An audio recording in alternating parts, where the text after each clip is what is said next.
This meeting to order. It is the regular meeting of the City Council of the City of Cottonwood held January 5th, 2016 at 6 p.m. at the Council Chambers Building. City Clerk, please take the roll. Councilmember Dowling. Here. Councilmember Alinsky. Here. Councilmember Garrison. Present. Councilmember Howdige. Here. Councilmember Pratt. Here. Vice Mayor Piper. Here. Mayor Jones. Here. And tonight we have Abigail Booth is here with us to lead the Pledge of Allegiance and also share her paper, her essay that she wrote for the Paper and Pen, the Veterans of Foreign Wars essay. So if you want to come up to the lectern and lead us in the pledge first.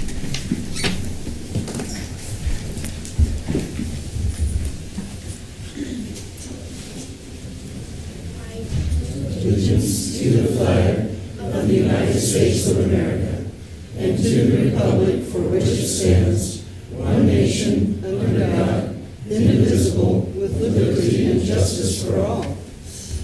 Okay, and so if you would just like to share your essay with the City Council and members of the public.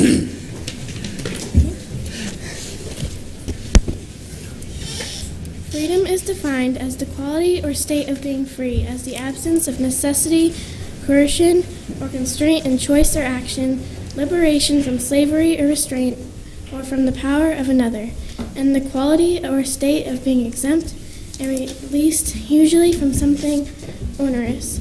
A few examples of freedom are the freedom of speech, freedom of the press, the freedom of religion, and the freedom to assemble and protest. All these examples of freedom are important to society today and are the cornerstone of the United States. People have many different reasons of what freedom means to them. However, what freedom means to me is that people, including me, have the freedom to have a choice in what they do in life and not have their life dictated by another person. In other countries, kings and queens still rule today. On July 4th, 1776, the Declaration of Independence was signed and represents the birth of our independent nation. Now let's focus on all the years before that, when the colonies were ruled by England. It was definitely not a free country. Our forefathers' freedom was limited, and every aspect of their lives were dictated every single day. Some had to worship a specific god, while others had to worship their king. If one were to rebel, they were thoroughly punished or killed, no exceptions. Our forefathers recognized the problem and took action, sending out men who were willing to fight for what was right, even if they didn't live to see the next day or what they had accomplished. They were willing to sacrifice themselves that day to give their descendants a better future. That's what freedom is all about, our future. What freedom means to me not only means our freedom of choice, but that it was a gift given to us by our fallen heroes that we will never forget. The Declaration of Independence was a gift to us to remind us about the huge risk, the sacrifices made, and to us for our future. When I say the Pledge of Allegiance, or when I sing the national anthem, I don't just sing, "Oh, say can you see," or say I pledge allegiance to the flag because I have to. I say it because I want to, because it matters, and without freedom, our future wouldn't have been saved. That is what freedom means to me. Thank you so much. Very good. A plus.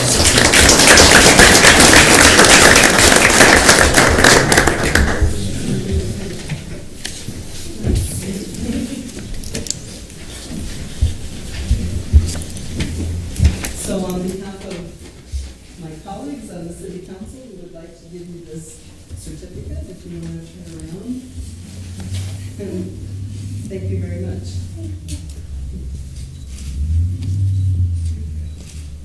We appreciate you coming tonight and leading the Pledge of Allegiance and sharing your essay.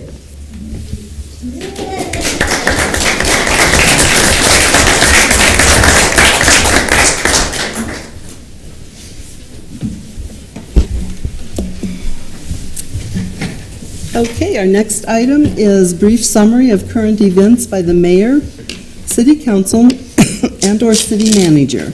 The public body does not propose, discuss, deliberate, or take legal action on any matter brought up during this summary unless a specific matter is properly noticed for legal action. Mr. Bartosh. Madam Mayor, council members, just two quick items. We have a new program at the library called Pause to Read, and it's pause like animal pause as opposed to stop. But anyway, apparently they have special trained dogs that the kids can read to, and so that program starts at the library here pretty soon. And the other program that I think is getting a lot of interest, particularly this time of year, is Looking Good Cottonwood. Sign-ups are occurring now, so if you have a few pounds to lose in the new year, this is a good program to get. Plus, there's great prize money involved, so for those who lose the most.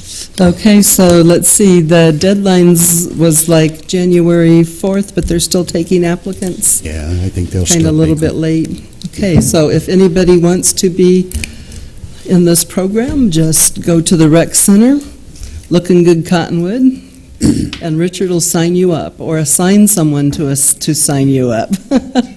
All right. Okay, council members. Mr. Pratt? I just want to remind everyone that registration is ongoing at Yavapai College. We got some really great classes and try to serve our community well. The semester starts 2 weeks from today. All you have to do is go to yc.edu and search and register for classes. So we'd love to see you up on the campus. Thank you. Any new classes being offered? Any new subjects? We have some new ones. Last semester, we started a hospitality program and a culinary program and the wine program. And we have also all the traditional fundamental classes. So Thank you for that we've got announcement. some good stuff. Thank you very much. Anybody else, council members? Okay, so we had a lot of nice time off over the holidays, each council member. I hope you all enjoyed time off from meetings, at least council meetings, and getting to spend time with your families and friends.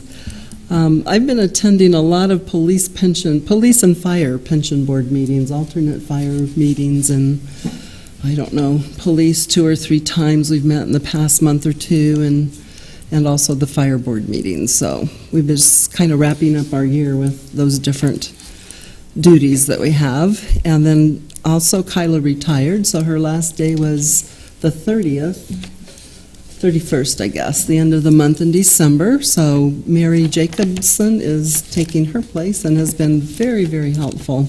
I really appreciate her a lot. Thank you, Mary, for all you do. And then we had the Toys for Tots event, and that was sponsored by, of course, the Marine Corps League, but also a co-partner was our Richard Faust and his team at the rec center. And then our firefighters, and we have quite a few of them here tonight. I just want to say on behalf of the City Council, thank you so much. I asked Keith Vogler how Chris did it this year with her being ill quite a bit, and he said if it weren't for the Cottonwood firefighters, it wouldn't have gotten done. So we just want to say thank you to each one of you for what you did, because you made Christmas better for a lot of kids in our various communities. So thank you.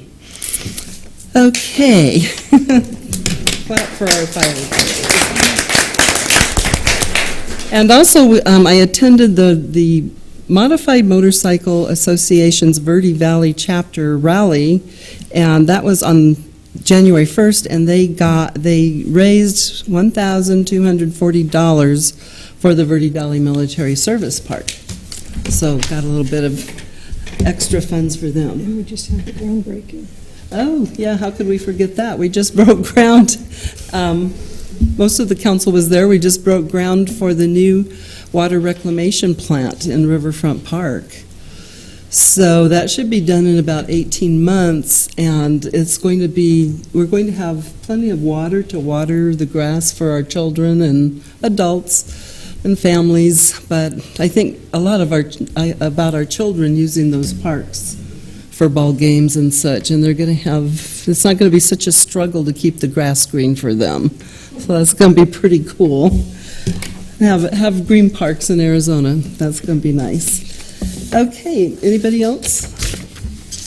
Moving on then to introduction of new employees.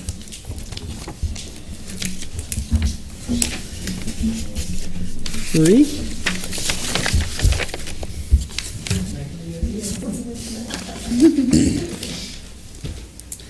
Madam Mayor, council members, it is my pleasure to introduce our newest communications specialist, Beverly Petska.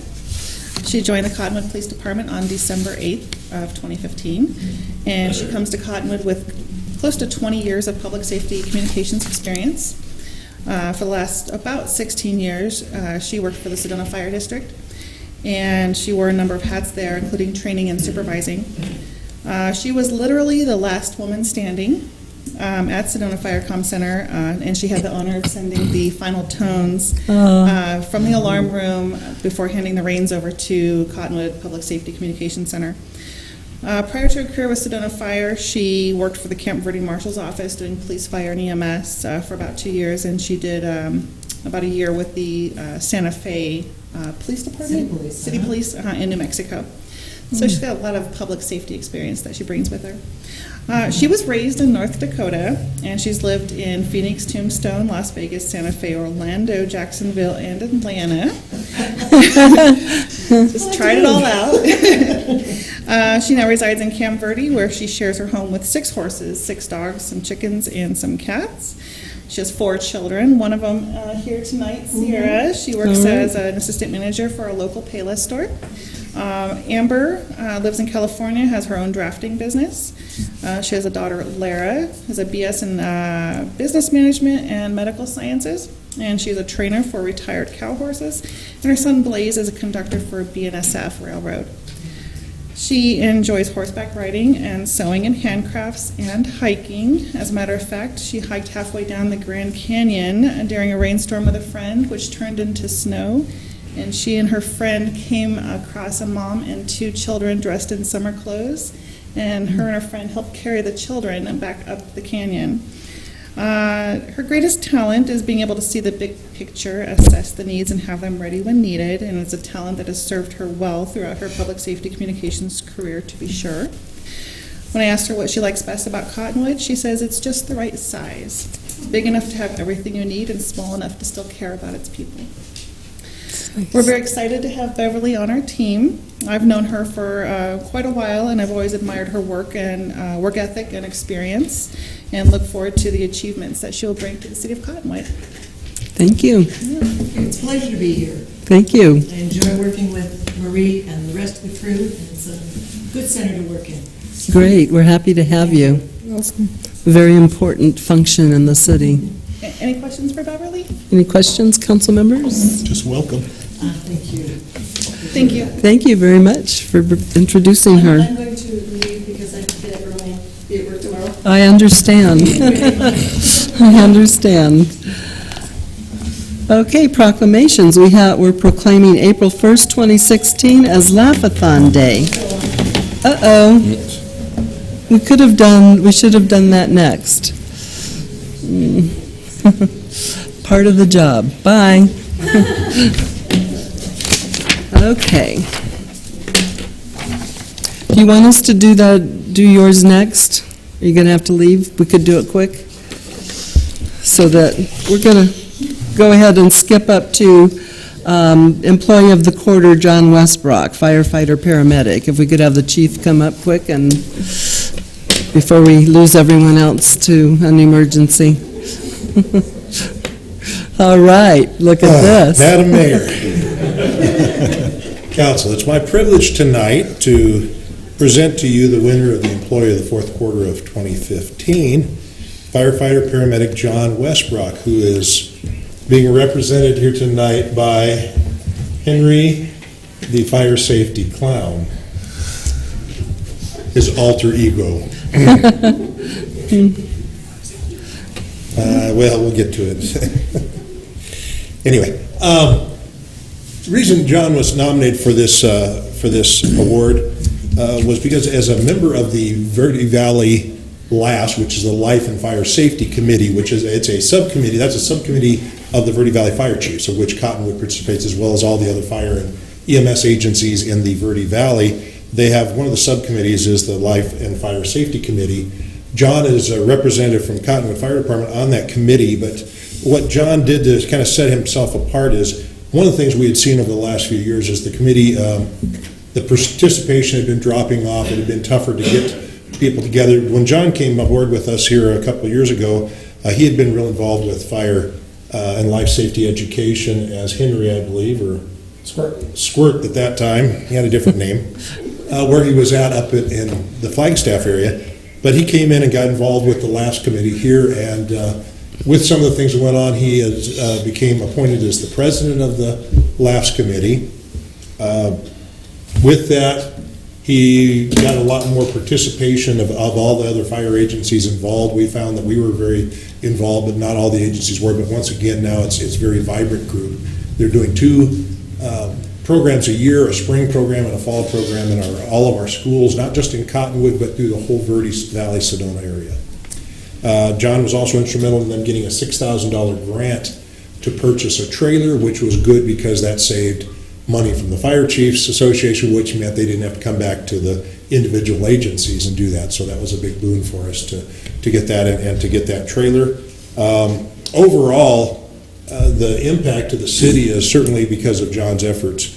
We've seen a increase in the safety of our community because of the education efforts in our schools by decreasing the injuries to our children and certainly reducing the number of fires that we contribute to children playing with matches and those things. The programs they do, if you haven't had an opportunity to come to the programs and see them, I would encourage you to do that. We'll try to make sure to let you know for the spring program and the fall program and send it out to the council members, the schedules that are the schools here, so that you'll get a chance to come out and see them sometime.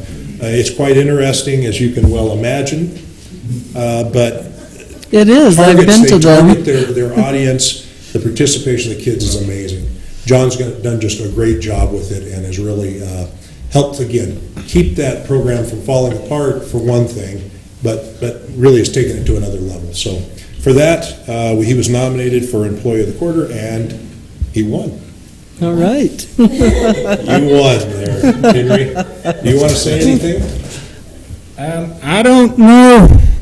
Normally I don't have to talk like this, but I just want to say thank you for everybody for supporting the program one thing, because without those guys back there, I couldn't dress up like this, because all my work back at the station starts piling up, so they really help out. And your help too, Chief. I really appreciate that too. But I just want to say that there's like 3,000 kids that see a show twice a year about fire and life safety, which we attack the in-home safety, and then we do out in Forest Service. And we have a great coalition of all the agencies down here in the Verde Valley. And our little group here got recognized a couple of years ago, last year actually, in Bullhead City, which is a conference where all the clowns go. I know it's not very funny, but there are a bunch of clowns that get together and they talk about this stuff. But the Verde Valley Laughs got recognized by a whole bunch of groups, and we're being looked at, and our model for what we do here is being looked at for people for Texas and New Mexico and a bunch of other smaller agencies that are trying to pull their resources together and do exactly what we do here. So without your support, we wouldn't be able to do that, so I just want to say thank you. You're welcome. So how about a photo with the city manager and the fire chief and all of you, 25 cents? Here, let me see if I can afford it. And all of the firefighters, if you please. Unfortunately, one of our crews had Before the next call. Yeah, before the next call, and then we do, crew has to head out. yeah. So, Vice Mayor, you want to? Hopefully you're not driving. I'll let you guys stand next to me. Glad to. Whoops. Sorry. Tim didn't do it. So we have Kind of a fear of clowns. Should we like do the rabbit ears behind them, or? So, Councilmember Pratt has something to give you for your wall. When you put employee of the quarter, and the vice mayor has a little piece of some money for you there. Buy a new horn. I'm not the only clown tonight.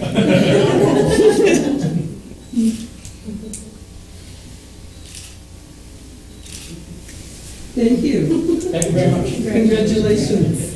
Congratulations. Thank you very much. Right here.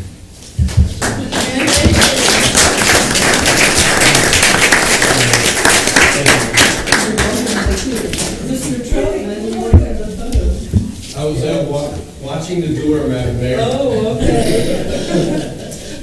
You can go. Got calisthenics tonight. Okay, now that we have that done, we won't lose them to an emergency. We'll move back to our proclamation. And we have Smoky Rain here tonight. You want to share a little bit of information about your project, your laugh-a-thon? Yes, I would, and I would like to invite Henry back up here, if I may.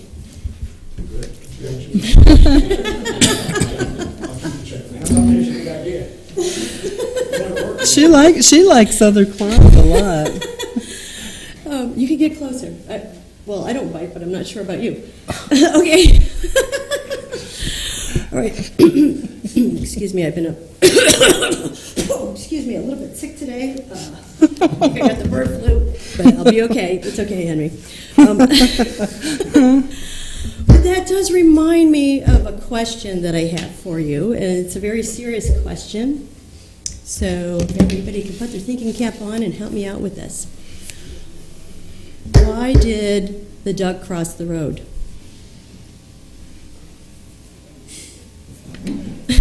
Because he wanted to. So he could quack. Come on, Very tell good, us. Diane, very good. Because he ran out of quackers. Oh. And if there's one thing we don't want Cottonwood to ever do, it's run out of quackers.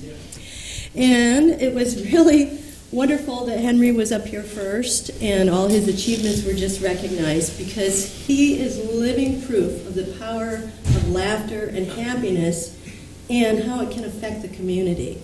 So I wanted to thank you. Thank you so much for all your fun work. You don't have any more And keep it birthdays, up. I don't. Well, maybe just a little.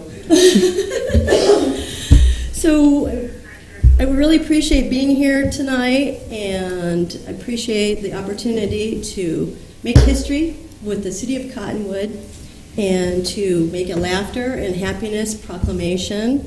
I hope that you've all had a chance to go over the proclamation and look at the details, because if you have, then you realize what serious business laughter can bring about, because it can help the community bond together, it can help the community become healthier together.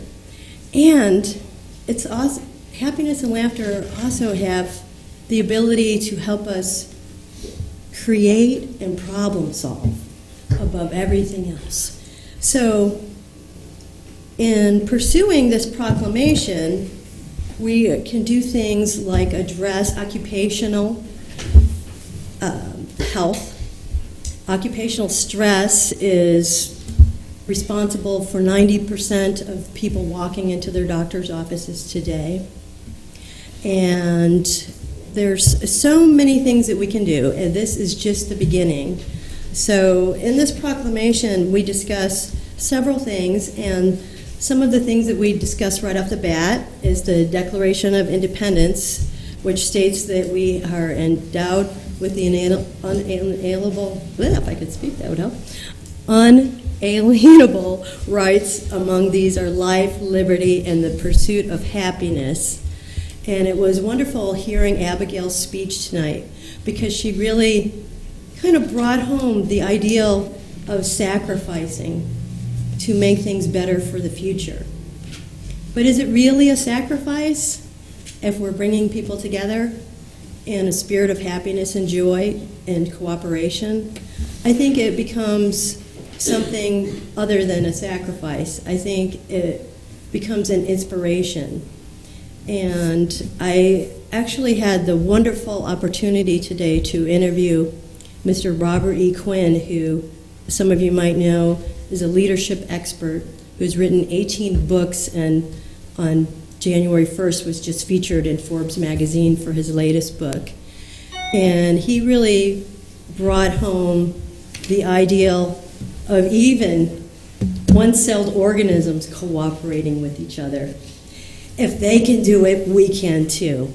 So thank you for the opportunity to proclaim a Laugh-a-thon Day and also a sister city we prefer the idea of Hawaii being our sister city that we can learn about happiness from. And maybe go there. And maybe have some cultural exchange and such.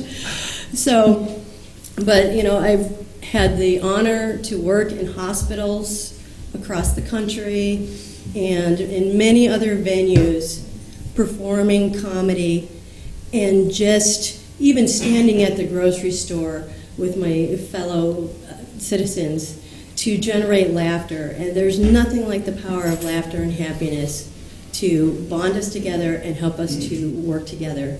So that's what the Laugh-a-thon Day is about, and that's what our proclamation is about. And there's many more details we can discuss, and I invite you all, and I invite the city, please contact me, and let's sit down and see what kind of magic we can make. And Henry, thank you for coming up here with me and being proof of how laughter can really affect the city. Thank you so much. Yeah, I would like to shake your other hand now. We're not done. We're not done. We're not done. I gotta go now. Thank you very much. Thank you so much. See you later. All right. So Laura lives in Old Town, and she is also just completed, I don't know, a degree or two at Yavapai College, and was honored with different recognitions. So, but her goal in life is to help people laugh more. So I really appreciate her for that. So we'll go ahead and start the proclamation. Okay. And she worked really hard on this proclamation, and I finally said, you know, it has to fit on one page. So she did cut it down, but we'll go ahead and read it now. Whereas the Declaration of Independence states that we are endowed with unalienable rights, among these are life, liberty, and the pursuit of happiness. Whereas the United Nations resolution adopted July 19, 2011, confers and encourages additional measures that better capture the importance of happiness towards a holistic approach to development of well-being. Whereas the Organization for Economic Cooperation and Development Guidelines led national and local governments to use happiness data and research in their search for policies that could enable better lives. Whereas the World Health Organization, WHO, recognizes that stress is the greatest health threat and occupational stress is the leading source of stress. And WHO reports physicians find up to 90% of the patients walk through their doors because of stress and stress-related illnesses. Additionally, the Statistic Brain Research Institute reports annual costs of $300 billion to employers in stress-related health care and missed work. Whereas the Statistic Brain Research reports that 77% of people surveyed regularly experience physical symptoms caused by stress, and 73% regularly experience psychological symptoms. Some of the physical symptoms reported were fatigue, 51%, headache, 44%, and upset stomach, 34%. The psychological symptoms experienced were irritability or anger, 50%, lack of energy, 45%, and feeling as though you could cry, 35%. Whereas the Laugh-a-thon experiment is beneficial for participants who report relief from physical and mental pain and stress, positive behavioral and cognitive changes, and increased energy and happiness. Whereas the numerous psychological effects of laughter show it can improve morale, intrapersonal and interpersonal communications, decrease isolation and depression, and ease anxiety, relieve stress, and increase hardiness, zest, and happiness. Whereas numerous psychological effects of laughter demonstrate laughter's ability to boost immunity, lower stress hormones and blood pressure, decrease pain, relax muscles, prevent heart disease and stroke, improve respiratory functioning, memory and sleep, and increase alertness, reasoning, memory, learning, and creativity. Whereas laughter has positive social effects and improves nonverbal and verbal communication and social appeal and encourages inclusion, participation, conflict resolution, and teamwork. Laughter is a social lubricant or icebreaker that can reduce tension and social glue, which stimulates group bonding. Whereas the city of Cottonwood is known for its leadership and innovation in the continuing effort of supporting laughter and happiness for all peoples in order to create a just, sustainable, and resilient community which fosters cooperation, creativity, and problem solving. Whereas Hawaii has consistently rated high in happiness rankings, and gosh, anybody that goes there should be happy, right? Happiness rankings, and Cottonwood may benefit by having a twin town or sister city to foster a happy and beneficial relationship. And whereas laughter is an accessible and free exercise which is just plain fun. Now therefore, I, Diane Jones, the mayor of Cottonwood, hereby proclaim April 1st as Laugh-a-thon Day, proclaim the modification of the city's calendar day from Monday to Fun Day. Now all the employees should like that, right? Monday to Fun Day. Proclaim the adoption of a Hawaiian sister city and urge citizens of all ages to utilize benevolent humor and induce healthy laughter as often as possible to increase their level of happiness and improve their well-being without restriction to proclaimed days. In testimony whereof I have hereunto set my hand and caused to be affixed the Great Seal of Cottonwood this 5th day of January 2016. All right. So do your best laugh. My best laugh. Well, anybody who knows me probably knows that it's hard for me not to laugh. All right. I do have one thing I would like to do before I get away from the microphone here. I wanted to invite all the council members and the citizens of our fine city to participate in the Laugh-a-thon laughter experiment. And the experiment is very simple. It's a challenge that you give to yourself on a daily basis to laugh and smile as much as possible. If you need a number, I suggest 400 times a day. It's easier than you think. Councilmember Pratt and I participated in a laugh-a-thon on the sidewalk with signs and all of those things last April. Yes, we had a laughter demonstration, and we're planning another one this year in front of the Chamber of Commerce as well, so please join us. Thank you. And Laura kept me laughing when she was a student of mine at the college. All right. And Mr. Pratt kept me laughing as well. So, Mr. Pratt, why don't you come up and help me give her the proclamation here? Okay, so Mr. Pratt and I, on behalf of the rest of the council, would like to give you this proclamation. Thank you.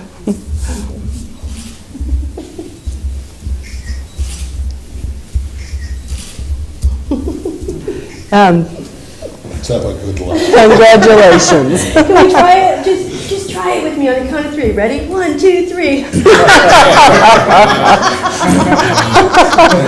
I see a couple of smirks out there. All right, thank I you. can see you guys have been practicing. I'm really proud of you. Thank you. All right. Thank you so much. Good to see you. Good to see you as well.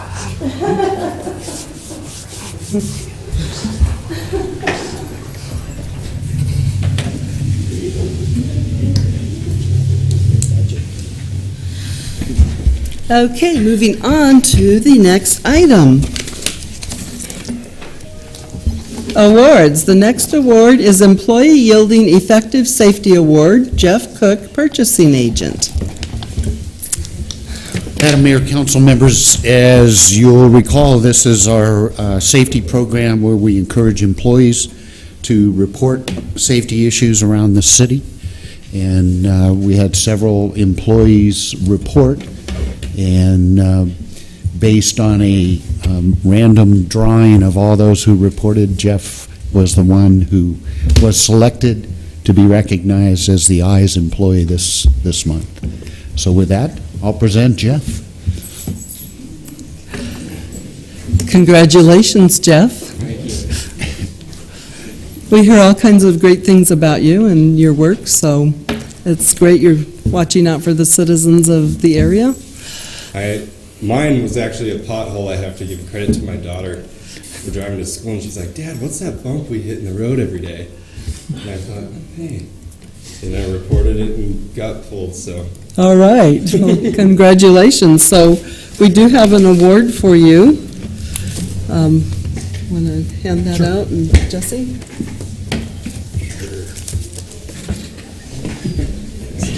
Mr. Dowling, I meant.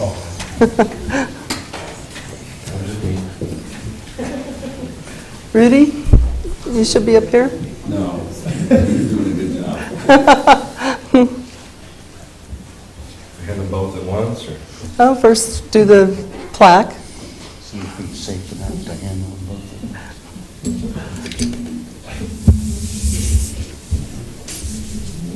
Stuck?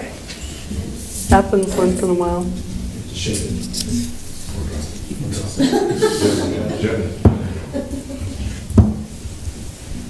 If it doesn't work, we might have to have Rudy get his phone out. Sometimes cameras do that. I don't understand them, but. All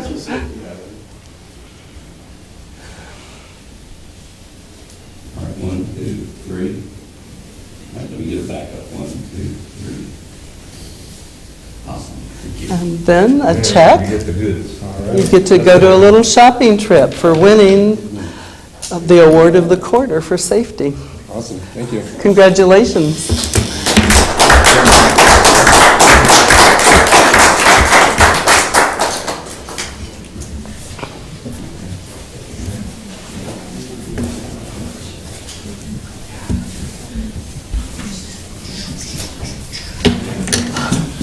Next time we have an award, I'll start on the right and work down that way. The Okay, important question is, did the pothole get fixed? I think so. He said it got filled. No. His daughter quit complaining, right?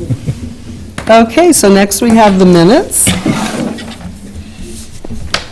Any comments on the minutes? Do we have to call to the public? Oh, did I skip something? I did. I'm looking at this instead of the agenda. Sorry about that. Next, we have call to the public. This portion of the agenda is set aside for the public to address the council regarding an item that is not listed on the agenda for discussion. However, the council cannot engage in discussion regarding any item that is not officially listed on the agenda for discussion and/or action per ARS 38-431-02H. Comments are limited to a 5-minute time period. Is there anyone here that would like to speak about something that is not on the agenda? If not, we'll move on to the minutes. We'll close the floor to the public and move on to the minutes. Any comments? I have one comment. Okay. So it's a minor one, but I'm listed as present on December 22nd, the special meeting, but I was actually out of town, so Okay. I was absent. All right. With that correction, I would call for a motion. I move to approve the minutes of the regular meetings of December 1st and December 15th, 2015, and the special meeting of December 22nd, 2015, with the amendment. I'll second that. Okay, Mr. Pratt made the motion, Mr. Dowling seconded it. All in favor? Aye. Aye. Any opposed? Motion carries. Okay. Comments regarding items listed on the agenda are limited to a 5-minute time period per speaker. Unfinished business. Item number 1 is ordinance number 619, section 422, I-2 zone, heavy industrial of the city's zoning ordinance by deleting 422C, conditional uses 2 and 3, and adding a new C, conditional uses 2, 3, and 4, second and final reading. Mr. Scully. Thank you, Madam Mayor and council members. This is the second reading of a proposed text amendment to the zoning ordinance that has the effect of changing the residential component under the heavy industrial I-2 zone. It does remove the larger scale residential such as apartment complexes and manufactured home parks from consideration under the conditional use permit process. And it does keep consideration of accessory residential uses in the industrial zone. The effect of this would be if somebody has a proposal for a residential, larger scale residential project, and it happens to be I2 zone, that they go through a rezoning process, which would come not only to the planning commission, but it will come to the city council, and would be the appropriate place to consider something of that kind of policy change. And overall, this does bring I think, the zoning ordinance section into greater conformance with the general plan, several parts of that under land use and under the economic development sections, objectives about maintaining the industrial area, especially around the airport, for commerce and industry and manufacturing and job-creating type uses. That's the ordinance. Okay, and we've discussed this thoroughly at various times of work sessions and such, so it's nothing new to us or the public that's been following it. Any questions or comments, council members? Are there any comments from members of the public on this item? If not, I would entertain a motion. I'll do it. Okay, Mr. Dowling? I move to approve ordinance number 619. Second. Mr. Dowling made the motion, Mr. Elinsky seconded it. All in favor? Aye. Aye. Any opposed? Motion carries. City Clerk, please read ordinance number 619 by title only. Ordinance number 619, an ordinance of the Mayor and City Council of the City of Cottonwood, Yavapai County, Arizona, amending Section 422 I2 Zone Heavy Industrial of the City Zoning Ordinance by deleting Section 422C, Conditional Uses 2 and 3, and adding a new C, Conditional Uses 2, 3, and 4. Madam Mayor. Thank you very much.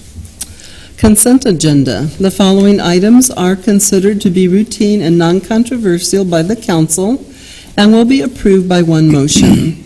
There will be no separate discussion on these items unless a council member or a citizen so requests, in which case the item will be removed from the consent agenda and considered in its normal sequence on the agenda.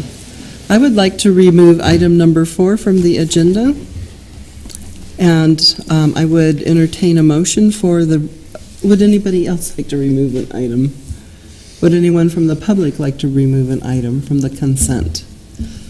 If not, I would entertain a motion. Mr. Pratt? I move to approve the consent agenda, items number 1, 2, and 3. Second. Mr. Pratt made the motion and the Vice Mayor seconded it. All in favor? Aye. Any opposed? Motion carries. On item number 4, I need to declare a contract for the award of bid and contract for weed eradication services to Verde Valley Weed Control. One of the members is on my campaign committee. So, Vice Mayor, if you would go ahead with this item. Okay. Does anybody have any questions or comments about this item, number 4? Someone want to make a motion? I'll move to award the contract for weed eradication services to Verde Valley Weed Control. Second. All in favor? Aye. Aye. Opposed? Seeing none, it passes.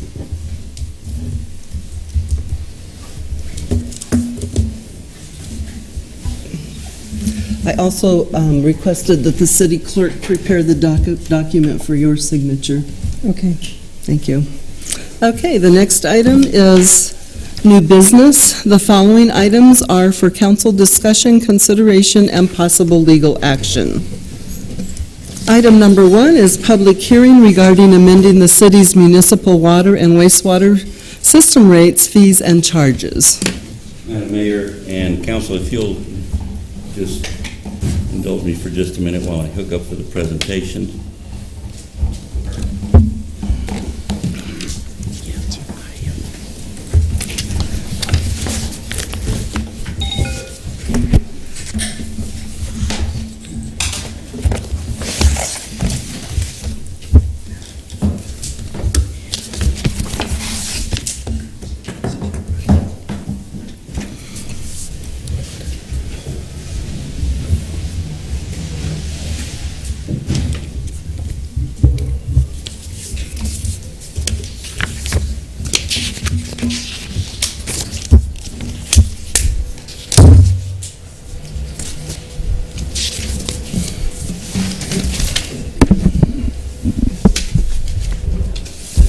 Well, this teed up.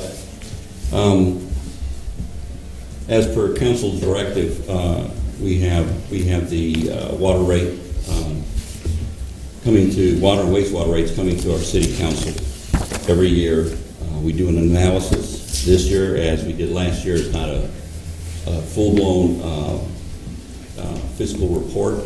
We actually do a fiscal, more of a condensed version. We don't do the whole 15, 20 pages of reports. But we do a financial study to see where we are now, where we are next year, and then, of course, 5 years after that. The report, the staff this year, again, included quite a number of people. It included 2 of our council members, and included water and wastewater utility staff. Also included 2 local residents from inside the corporate limits and 3 residents from outside the corporate limits. Fix this so I don't-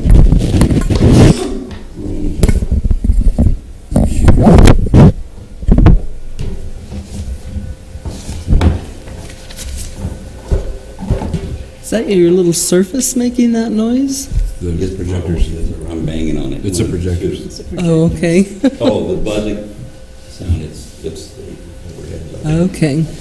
The last comprehensive rate study we had was back in 2013. Currently, we're preparing to do one for 2016-17, where we do a lot more in-depth data as far as growth, population, statistics, and so forth. So, but this current report actually is based on just financial data only. And of course, we use the data that we had back in 2013 as far as the growth factors that we had. The notice of intent has been posted on the city's website for some time. It is also noted that it is in both website addresses or on the city's on the agenda itself.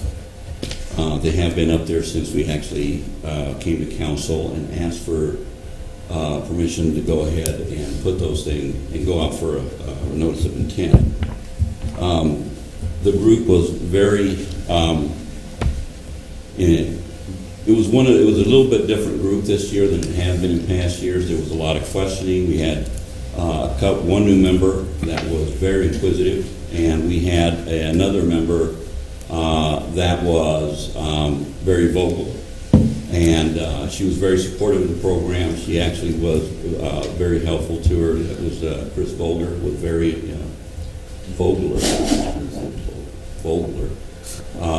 was very supportive of the program, and she actually went out and talked to people about the program.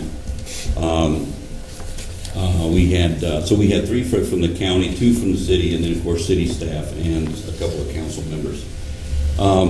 We all came to an agreement that we needed to ease up the rates, continue to raise them, not only so we can operate maintenance, do the maintenance operation portion, and also cover our debt service, but start to put some money away in our reserves for our water and wastewater facilities. I'll talk about the 2 because they're both structured a little bit differently when it comes to the rates, and we have 2 different directives for each of those facilities.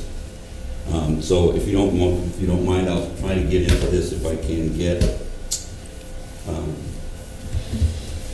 the presentation up just a second.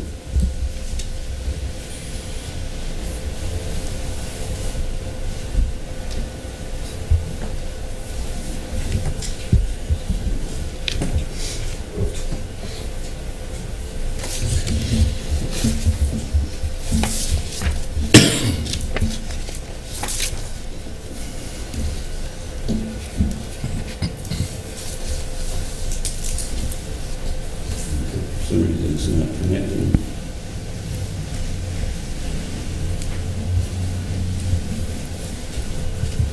Kind of seems like it does that every time for every presentation for some reason.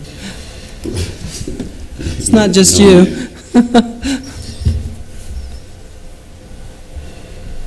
This is when we need to practice our laughter, right? Right. Machines aren't working. Have you ever considered getting a clown outfit? Yeah, I've been called the clown.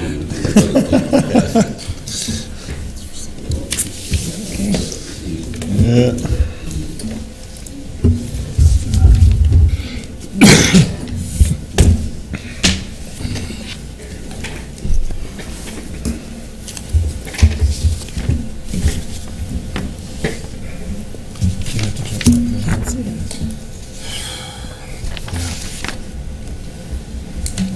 Need like an 8-year-old here to do it. Yeah, that's my prime. I don't know that I ever actually recognized it. They turned off the lights.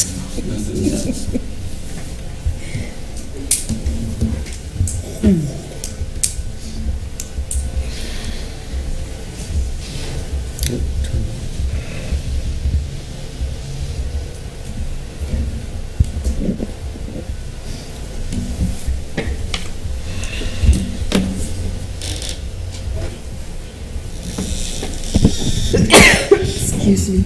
Pleasure. If it was, in case it was a sneeze. Bless you. Thank you.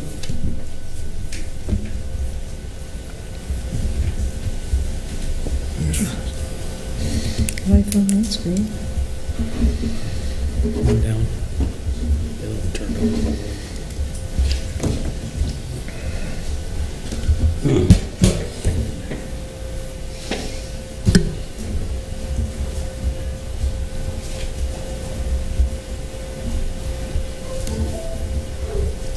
Does anybody have anything we can sacrifice? Maybe? Sacrifice somebody for not getting it. Some chicken blood or something? There you go. Yeah. That'll do. Something come up. Yeah, we got one. I think the other screen shut itself down, I think. Okay, good. It still isn't moving me like I want. Which mountain is that? Is that El Capitan?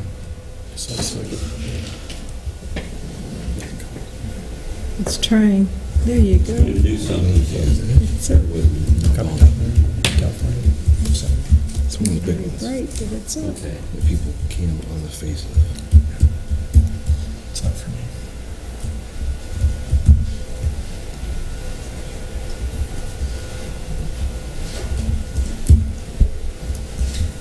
Well, I have it open on mine, but it's not opening up over here, so.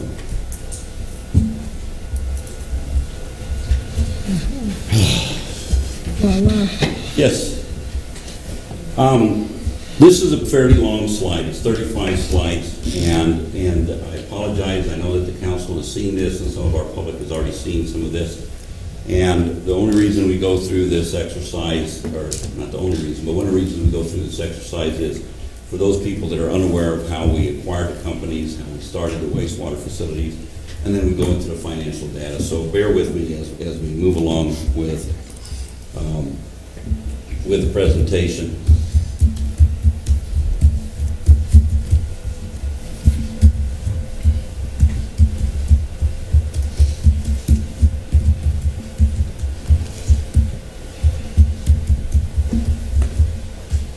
Okay.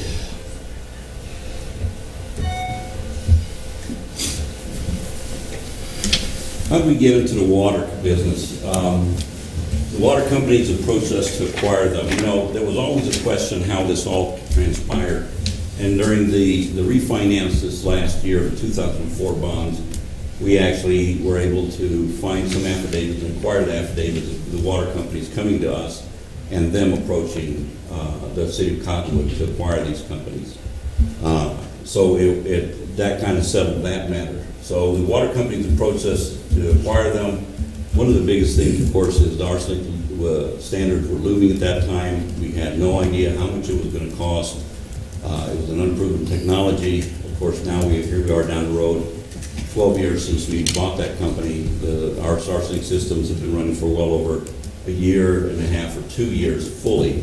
We've had others that are a lot older than that. But the technology has advanced quite a bit. As a matter of fact, we're making changes to the medium that we use in our arsenic system because there's better mediums out there.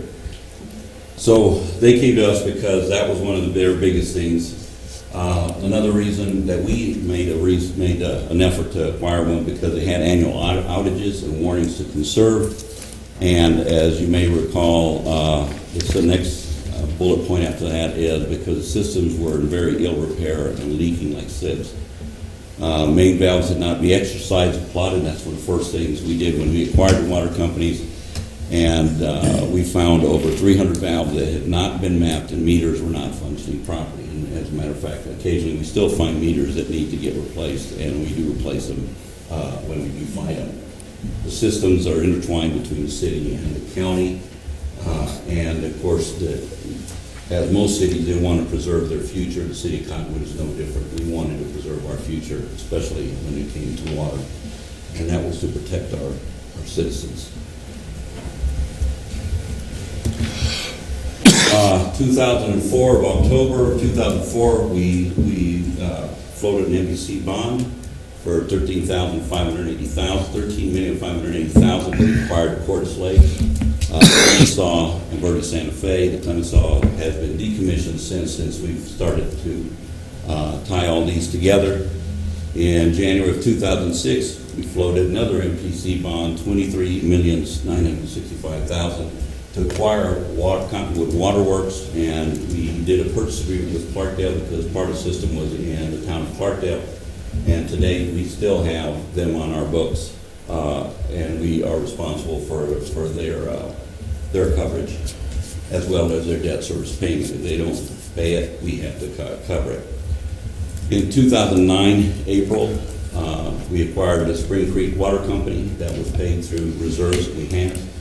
And then again, in 2010, March, we acquired the Quail Canyon Water Company, also with cash reserves that we had. And that was specifically initially to support Verde Village Unit 6 and 7. We actually spent an additional $150,000, $160,000 to link up the systems for those two village units, costing us well over $1 million.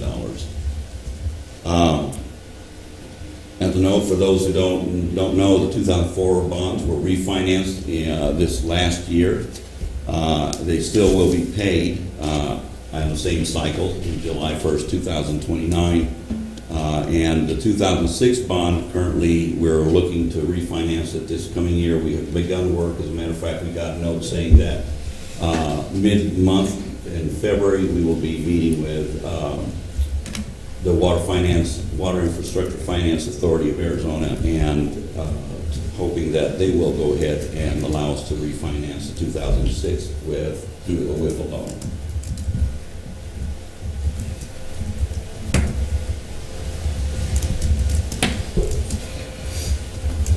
Please stop me as we go through this, and I'll be happy to answer any questions. The revenue bonds that we floated in 2004, 2006 had certain securities attached to them. We call them bond covenants. They wanted to make sure that we would cover our operating revenues, the debt service, and also had some money set up above the maintenance operation debt service to make sure that we were operating properly. Their legal requirements said that we need to have 135% available of our debt service after our maintenance and operation was paid for. That was a requirement. We actually, when we did the WIFA loan recently, the requirement still remains at 1.35, even though the WIFA loans require 1.2 coverage. These are senior loans, senior debt, and we have to abide by the senior debt.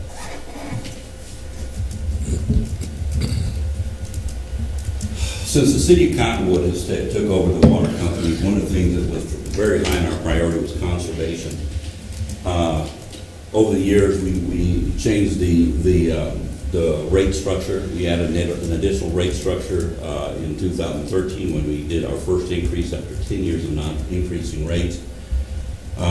We track our water usage variations to try to keep up with any type of leakages that we have. We also track high usages for our actual residents. If they have a sudden months where they have a high usage, we contact them as soon as we know about it, and we provide any assistance on our side. If it's our leak on our side, we take care of it. If it's a leak on their side, we go ahead and just send them notices so that they can go ahead and either hire a plumber or take care of the leak when it's on their side. We've done well upgrades that include electronic pump drives that reduce pressure surges, and these have been mostly in outside the corporate limits. Most of the city of Cottonwood proper is gravity fed outside the corporate limits because of the terrain in many areas in the villages.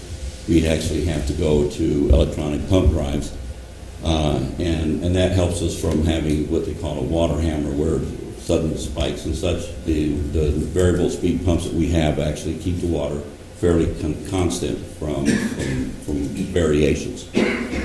We've also been building a conservation fund to assist with future conservation programs, both inside and outside the corporate limits.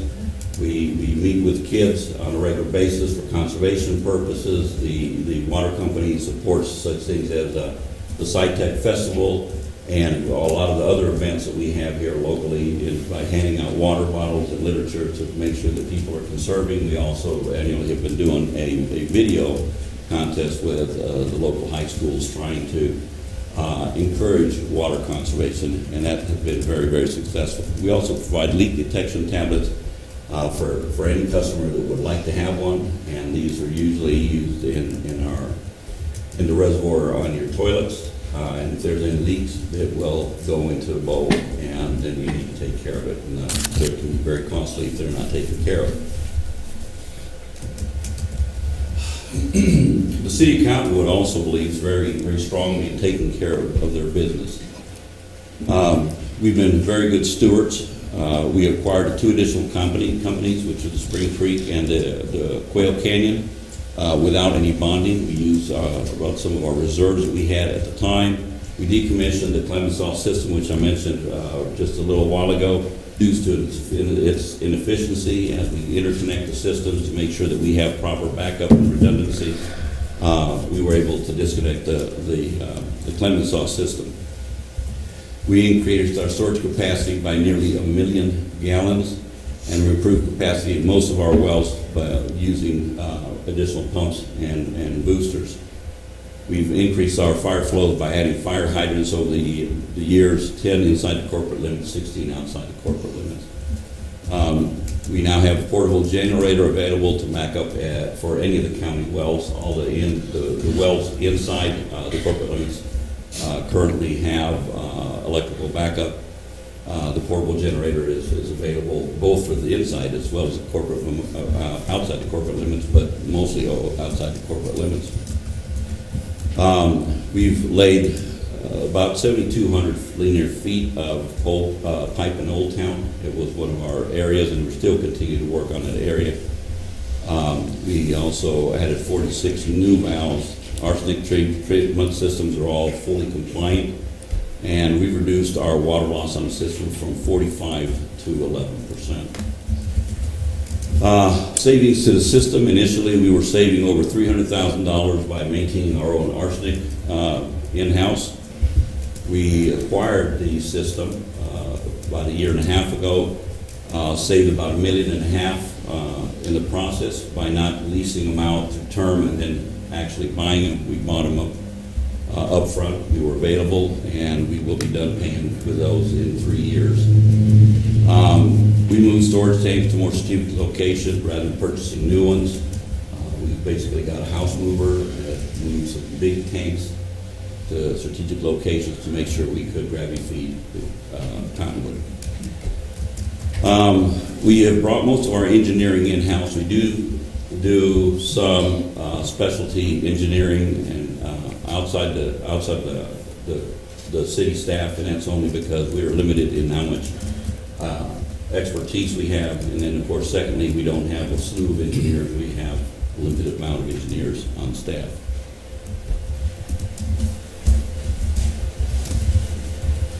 As I get ready to go through the proposed rates, are there any questions that you might have?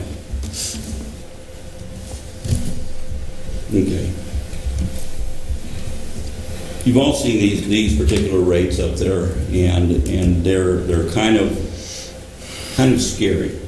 Okay, we're looking at about a 5% increase for the water rates, and as you can see, the coverage ratios go up significantly. The last for 2014, our coverage ratio was 1.4, which is great. We're going up to 1.8 for 2015 with the last rate increase we had, and we're starting to push well over 200. Let me explain why we're pushing over 200. And because we don't have very many reserves in our water company, okay? So what we're doing is we don't want to just get off with a bare minimum and just meet our standards, because you have to realize that if you have $1 million worth of debt service, to meet the coverage you need $1,350,000. $350,000 does not go very far when it comes to laying pipe or rebuilding a well or having to put new booster pumps or have an emergency call out. That money goes very, very quick. So we're trying to push the rates up to where we're about around the 200 range, 150 to 200 range, maybe a little bit over, so we can start building up our reserves. At some point, we're going to go ahead and start setting some money aside to do what they call a rate stabilization fund, but not at this point, only because we don't have the reserves to do that. But at some point in the next few years, I would like to come to council with a rate stabilization policy, where if we have enough reserves, we'll cap them, and as long as they don't go below that level, we will go ahead and do something about not pushing the rates up too much higher. Yes. I wanted to ask too, what's going to happen in 2029 when those bonds are paid off? What happens to our rate structure then? I'll be retired, so I have no clue. No. The rate, there's several options. You can either just hold the rate right there, okay, and the remaining money that you have that you're not using, look at possible expansion.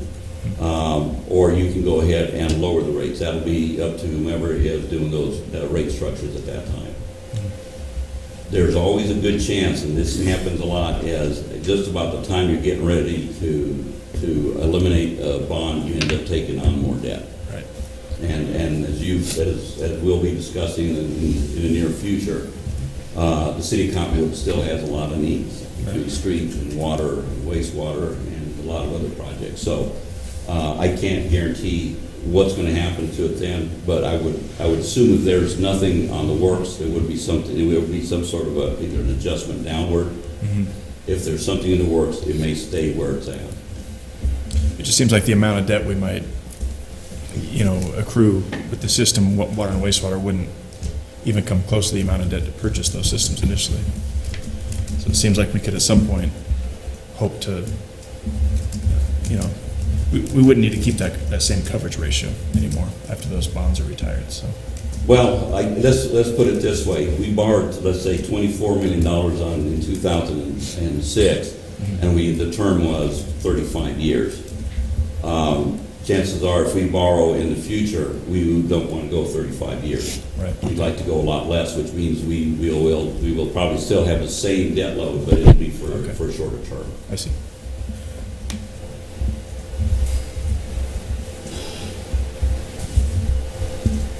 Oh, I wanted to point out that one of the reasons, if you can see, there's two different set of coverage ratios on there. The coverage ratio at the very bottom is what our covenants require, okay, and it's a little bit higher. The reason I segregate two different coverage ratios is because when we did this, they included all fees, all users' fees, and money that was coming in as part of the calculations. I segregate these two only so the council can see that the bottom portion, our resource development fees, our impact fees, restricted revenues that we have, total restricted revenues, cannot be used for maintenance and operation. Okay, and the way I see it is, if it can't be used for maintenance and operation or debt service, why should it be included in the coverage ratio? Our bondholders like to see it. To me, it's more of a true figure if you exclude them out altogether. and use only the real operating revenues to operating expenses and debt service. But that's why I have it broken out, and there's two different ratios up there.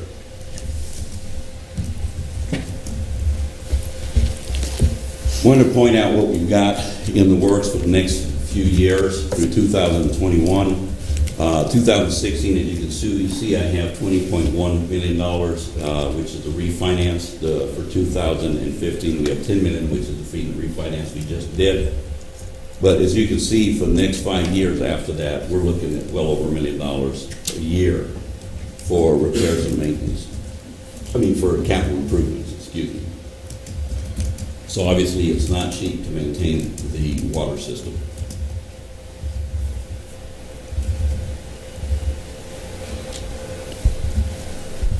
Want to go ahead and point out where our cash position could potentially be over the next 5 years through 2020 and 21. If we do rates as I have proposed here, and we don't have any catastrophic failures that could put us in a tailspin, we're looking to be at about a $6.2 million in cash reserves by 2021. Okay. But for this year, we're looking at still taking a bit of a hit on our reserves, and then we're also looking at starting to turn the corner come 2017 if we continue to raise our rates as I propose. Again, you have to remember that this is a picture in time. This is what I'm looking at what I was looking at 6 months ago. If I don't run numbers, once I bring them to council and council has seen these numbers, I don't go back and start changing them over and over and over again. It's like when I bring the proposed budget to the tentative budget, there's very little changes. From tentative, the bottom line doesn't change. It's now static. And that's what this is, basically a picture in time.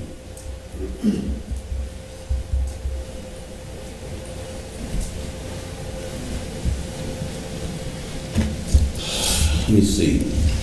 This one here is what I have projected for the next 5 years, and our rates inside the corporate limits.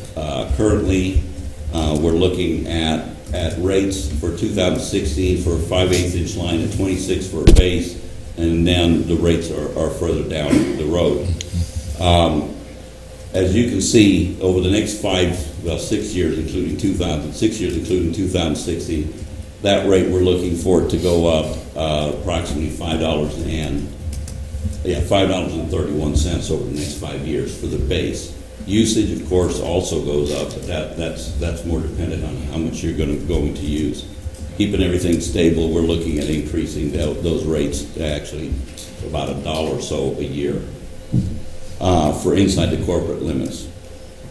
We don't anticipate to increase any of our water resource development fees. We'd like to keep those static unless there's something that on the horizon that would cause us to raise those rates. As for outside the corporate limits, the increase will be pretty much $6.90 roughly over the next 5 years for down the base. So it's not a huge jump. It's actually just a relatively small increase from year to year.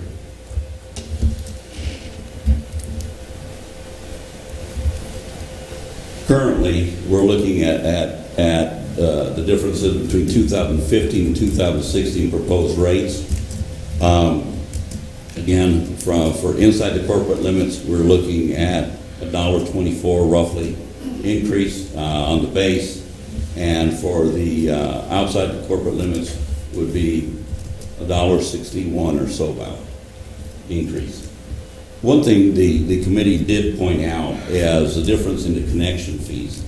You may recall we had a difference in connection fees, all following the same philosophy that we had with the rest of our rates, approximately a 30% increase. We were looking at $37 to $48 outside the limits.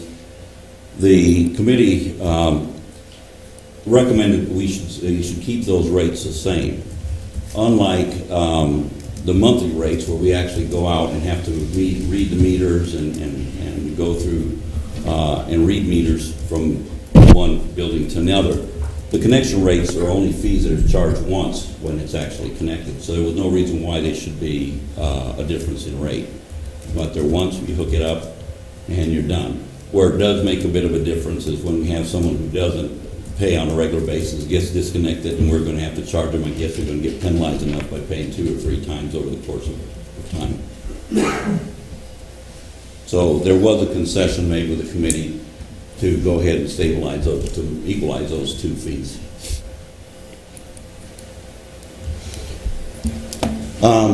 Wanted to show 2 types of usage: a low usage around 5,000 gallons and about an average usage for about 7,500 gallons. As you can see, on the low usage, you use about 5,000 gallons. Inside the corporate limits, you'll be going up just shy of $2, and outside the corporate limits, you'll be going up $2.40 roughly. So the rates, the increases aren't extravagant.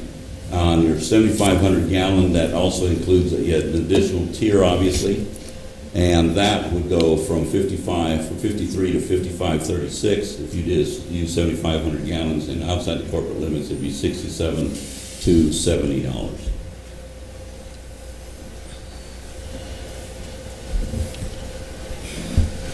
And I have a blank. Oh, no, I don't. Good. I did these a while back, and I don't remember exactly how I did these. So, the reason for the differential rates, we'll go over those real briefly. The distances are far greater when servicing lines as well as pumps and other equipment outside the corporate limits versus inside the corporate limits. The terrain is very different in the village, and it's very difficult compared to inside the corporate limits, which makes, of course, our repairs a little bit more costly and time-consuming. The Cottonwood Municipal Water Utility is publicly owned by the citizens of Cottonwood. When the utility borrows the money for infrastructure, whether inside or outside the limits, the citizens of Cottonwood are responsible, and they bear the risk if there's any issues with the debt or infrastructure. Inside the city limits, 70% of the distribution system is fed by gravity versus booster pumps. Outside the corporate limits, we use booster pumps considerably, and that means more additional electrical power and additional wear and tear on the system. The village system and Verde Santa Fe are 100% pressure distribution systems. Approximately 60% of the leaks we repair are in county, mainly in the villages, and since Verde Santa Fe is a relatively new system, the staff has to deal with 3 7,200 volt direct buried APS electricals anytime they have to do any trenching for water lines in the villages.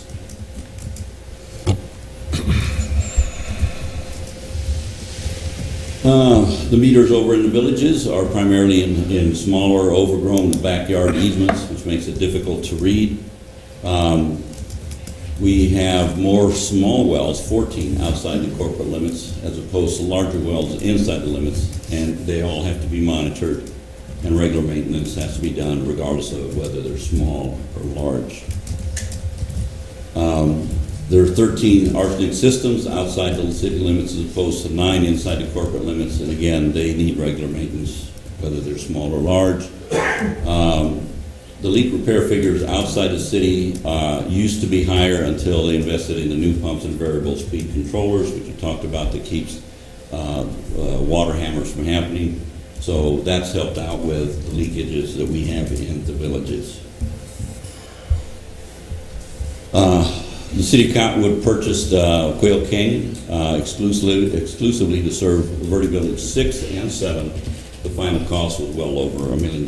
We talked about that earlier.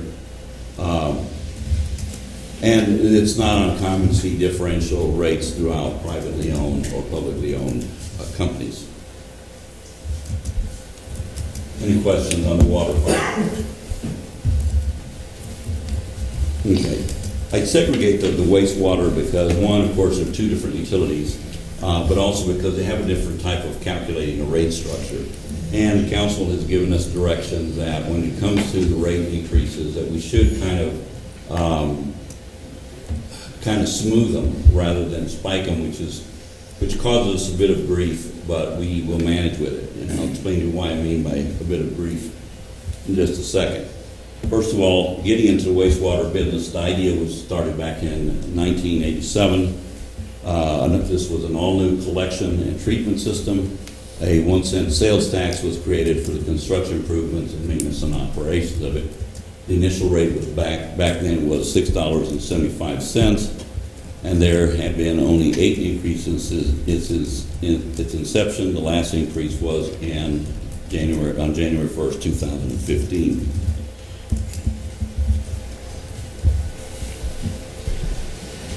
Following a similar pattern or similar format as we did with the water, we've got our operating and non-operating revenues, and then of course we have a debt service coverage, which we are now picking up, seeing that we're going to have to we are putting in some reclaim lines. We did borrow some money from on our excise tax. It's supported by our excise tax to put in some reclaim lines and to do some work over at the treatment plant.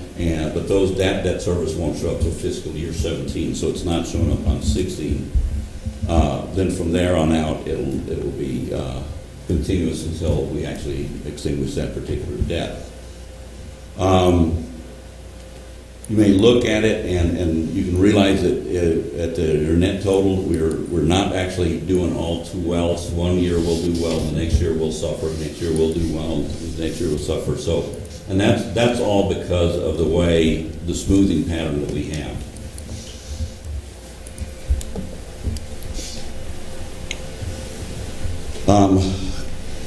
This one kind of gave me some worry when we first started putting it together. Part of it is the amount of work that needs to be done. As you can see, about a third, the first third on 2016, we have 11.5 roughly, and that's the wastewater reclamation plant that we just broke ground on today. There's where we have a pretty large spike. And then after that, we have some costs in there, anywhere between $700,000 and $1 million, slightly over $1 million per year for repair work and upgrades that need to be done over at the wastewater treatment plant. We're doing those repairs concurrently. As we build a new reclamation plant, it'll take 300,000 gallons off the system, which will allow us to go ahead and do some of this repair work that needs to get done. Obviously, the new reclamation plant can't take the load of the big system out on Mingus, but it will relieve the pressure so we can do some of this work. So we're taking advantage of that over the next few years.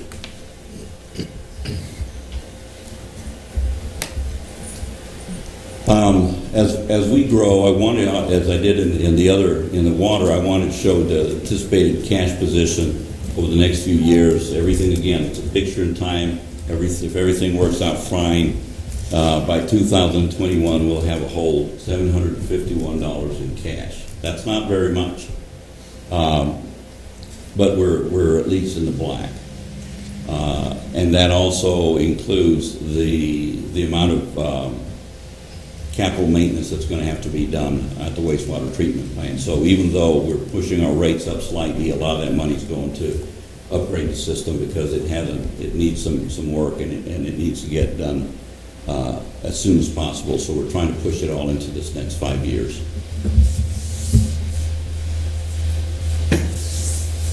May I ask a quick question? Sure.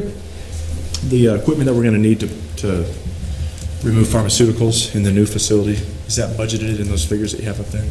No, those figures are mostly in the current system that we have right now. So pharmaceutical is not in there. Okay. If we're going to have to do pharmaceutical, that may be something we'd like to either do a lease purchase if possible, or do a bond. But if it's under $1 million, you probably don't want to do any bonding. If it's under $2 or $3 million, you probably don't want to do any bonding.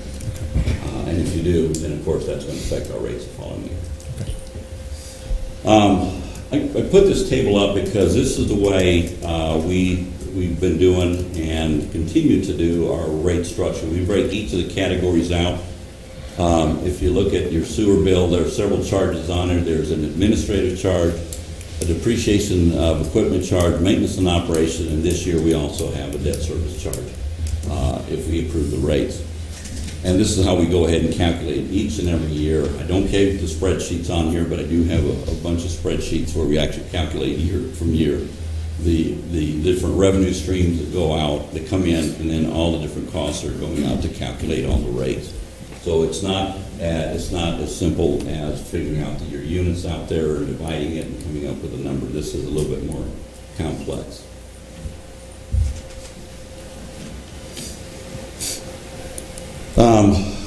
Here I want to show the difference between the calculated rates and the proposed smooth rates. The original calculations, as you can see, show a real big spike. We would be requesting a 21% increase we would be requesting a 21% increase, but obviously council wanted it smoothed out over the years. And then we'd have two large increases, mainly because we're taking on debt service. What we've basically done is council has asked to smooth it out, so we've got about 10% increases from year to year. And obviously the numbers are already fairly small, so a 10% increase doesn't amount to very, very much from year to year. As you can see, the increases are shown underneath there.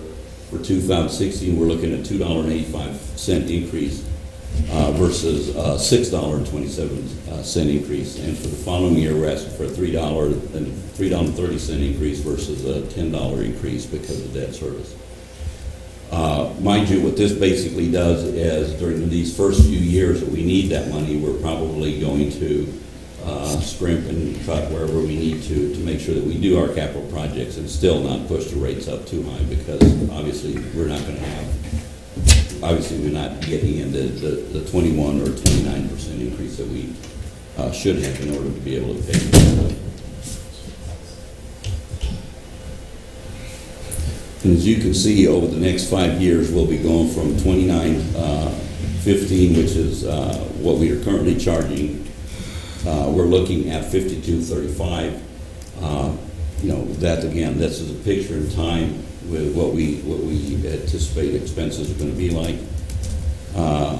And what we did was we smoothed out the rates so that over the next few years, we have fairly even rates from year to year all the way to we reach the 52.50.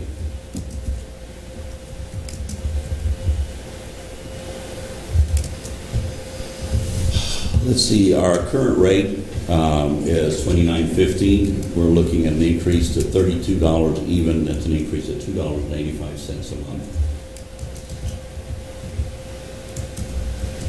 And as you can see, we calculate each of the individual rates, there's the debt service rate, $1.44 for the reclaim portion that we've been looking at.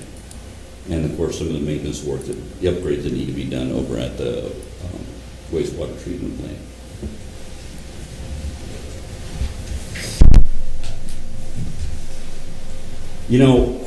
This one I struggle with a little bit. We always do rate comparisons, and quite frankly, they really serve no purpose except to show how we compete against others, because bottom line is all systems are different. All systems have different age and wear and tear. All systems are maintained a little bit differently. Our systems some are all gravity fed, some are using more electricity because pumps, so they're all totally different. So it's hard to compare, not to mention some of the systems have a utility district that actually helps pay for part of the bill. Other systems have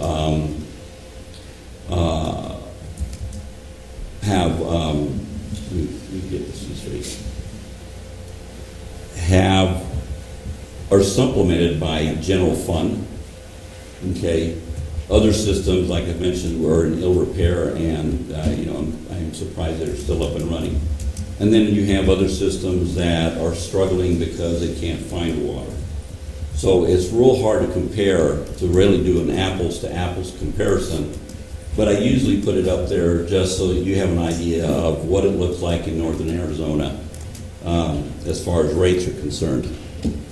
And we're not too far if you look at the inside the corporate limits, we're probably about in the ballpark, midway or thereabouts. Outside the corporate limits is a totally different comparison because some of these municipalities do not provide water outside the corporate limits. So it's hard to judge what their rates would be. An example, of course, is Clarkdale. They don't provide water outside the corporate limits. So it's hard to tell how they would compare to us. But even then, as far as that example is concerned, they're still way up above our rates. So, but I do put up that comparison. I also put some of the notes on there because some of them are privately owned, some of them have districts and so forth. Sewers is, and quite frankly, our sewer, and I'll go back one because our sewer is also one of those things that's hard to compare. I put 5,000 gallons of wastewater because our sewer is a static rate across our residential. A lot of places, they go by the number of showers and sinks and bathroom sinks and kitchen sinks and, washing machines you have in the house. They have a different rate. Other people go basically based on the water usage, and they have it also a tiered rate. The more water you use, obviously, the more you pay. So there's different rates out there. So it's also a hard thing to compare. But we have a static rate, and as you can see, we're still pretty far down the line when it comes to water rate, to wastewater rates. Graphically, I want to go ahead and put this out there. City of Cottonwood, as you can see, it's inside the corporate limits. We're a bit higher than a few and a bit lower than a couple of others out there. Outside the corporate limits, we're out there, but the thing you have to realize is that a lot of these municipalities do not provide water outside the corporate limits, and others are privately owned and spread out the costs amongst a lot of other communities that they provide water for. You go out and look at the wastewater rate, that's a totally different big picture. We're way below most of the northern communities that we polled. And then combined wise, you see where there's about half of them above and half of them below, so we're just kind of out there again. They're real hard comparisons to make because of the different notes that I mentioned earlier. Outside the corporate limits, comparative-wise, Cottonwood is again, about medium, maybe slightly over the middle.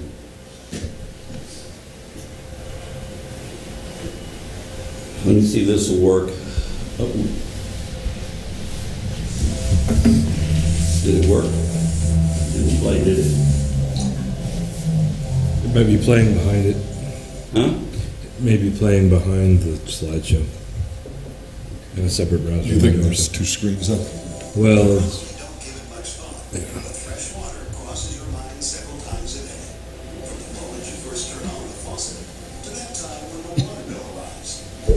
Well, that didn't do me much good, did it?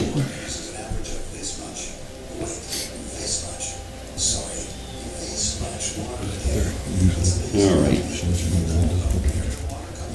No, I can't stop it. Okay. yeah, Internet Explorer Chrome. Oh, that thing.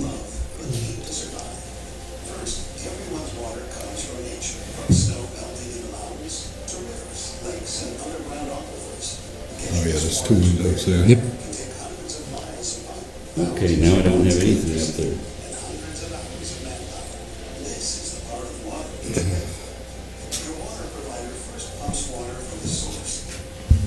Well, I had a plan. Keep trying.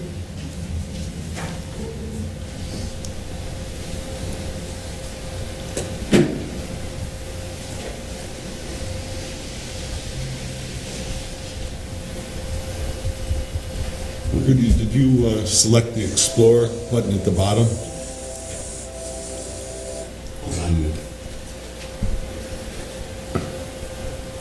No, I'm using Chrome.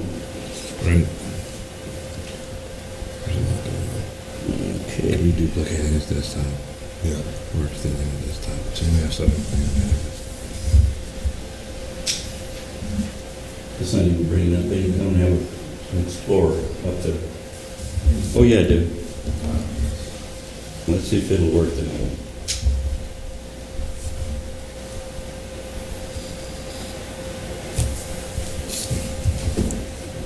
See the two windows there?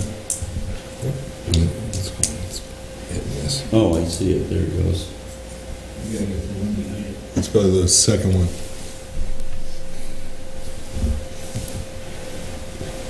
Died again.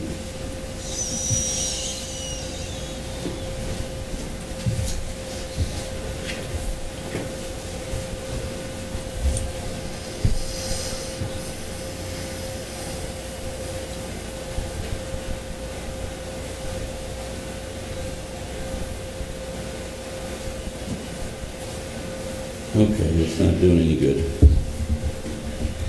You need a mouse.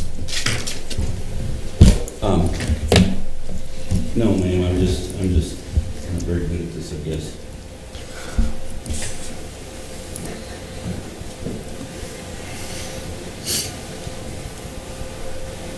I'm not sure. It worked fine when I was in my office.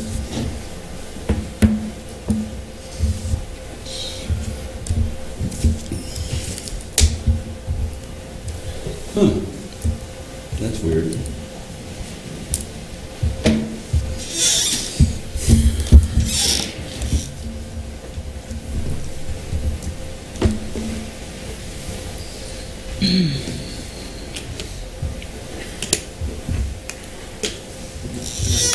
All right, here we go.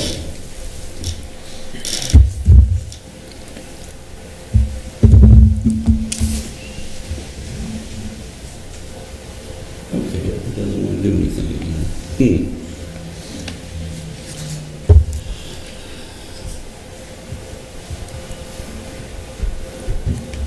Always fails to get a Microsoft product. There you go.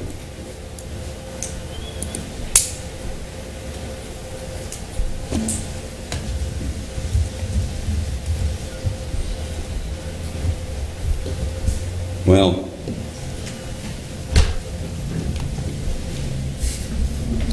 Glad our water system works better than the internet. yeah, it does.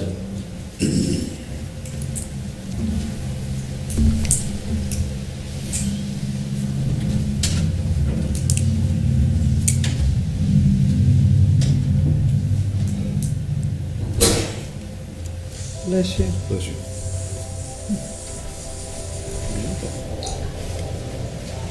I don't know if you can hear it there. Probably don't give it much thought, but fresh water crosses your mind several times a day. From when you first turn on the faucet, to that time when the water bill arrives. Considering that a family of 4 uses an average of this much, this much water a day, it's amazing how little people know about where their water comes from, how it gets to you, or why it costs what it does. So here, with the help of our own water meter, is the least you should know about that water you love, but need to survive. First, everyone's water comes from nature, from snow melting in the mountains, to rivers, lakes, and underground aquifers. Getting this water to where you are can take hundreds of miles of pipe, thousands of watts of electricity, and hundreds of hours of manpower. This is the part of water that you pay for. Your water provider first pumps water from the source through underground pipes to a water treatment facility, which processes millions of gallons of water a day. Here, it's cleaned, filtered, disinfected, and tested constantly by professionals until it's safe for you to drink. This, your future tap water, is then pumped into a pipe distribution system, sending water to homes and businesses through miles of pipe deep underground. Many of those pipes were installed decades ago and must be repaired or replaced. And that's how water arrives where you need it. To shower, wash your dog, cook a meal, water your lawn, put out fires, and make lemonade. Oh, about that water bill? Each month, utility professionals read your meter to track your water use, just doing their job. Water, so vital to life, still costs less than most services we use today. Even after you've used it, your water doesn't disappear. It's collected and cleaned by your local treatment plant until it's safe to return to waterways and be reused by the community or your neighbors downstream. Providing clean water keeps communities healthy, but managing our precious supply while keeping costs down doesn't just happen. Every step in the fresh water cycle is a big job for our nation's utilities, and that's where you can help. By sharing the cost and conserving water for future generations, we can all help to keep fresh water available and affordable today and for years to come. The pleasures and the cost of fresh water belong to all of us. Paying your water bill is an investment in our water future. So here's to safe drinking water, and the pipes, the plants, the power, and the people who make it happen. That is water's true value. To learn more about your own water bill, contact your local water supplier.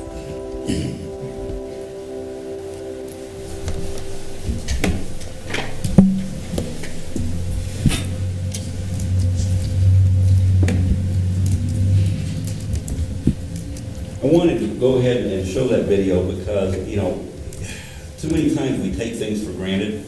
And as I do myself, you grab that faucet, you turn it on, and you brush your teeth, you take a shower, you water the lawn. And same thing as, thanks, Brian. And same thing with our wastewater. Anytime you need it, you just flush it. You run things down your drain all the time, and you don't really pay attention. But there's a lot of factors involved, and there's a lot of other utilities also involved that, you know, have to pay charges for electrical, if gas, if we need it. There's a lot of other things that are involved, and especially staff time to both read as well as process building. So I just want to point that one out. That's all I have, and I thank you for putting up with me because I know that you've already seen this presentation, if not once, maybe twice already, not to mention you saw it in your packet. So It's important for the public to see it, though, because not everybody has seen it or not everyone has the information. And that's all I have. We open it up to the public. If they have any questions, just want to make sure that everyone who was attending knew what we were doing. And then secondly, the next item will be the actual resolution for the rates changes. Okay, so council, do you have any questions before we open the floor to the public for comments? Or you want to, let's comment afterwards if you have a comment then. Yeah. So at this time, I would like to turn on the lights. And we would like to open the floor to the public in a special hearing about the rates. And you may get a little yellow piece of paper back there to sign for speaking.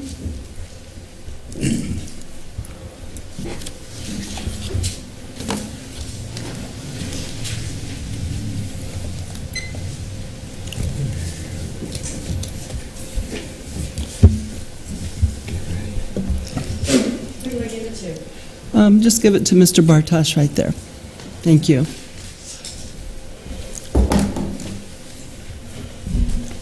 You know, one of the first things that I noticed from what this gentleman had said was that private water companies came to you and asked you to buy them.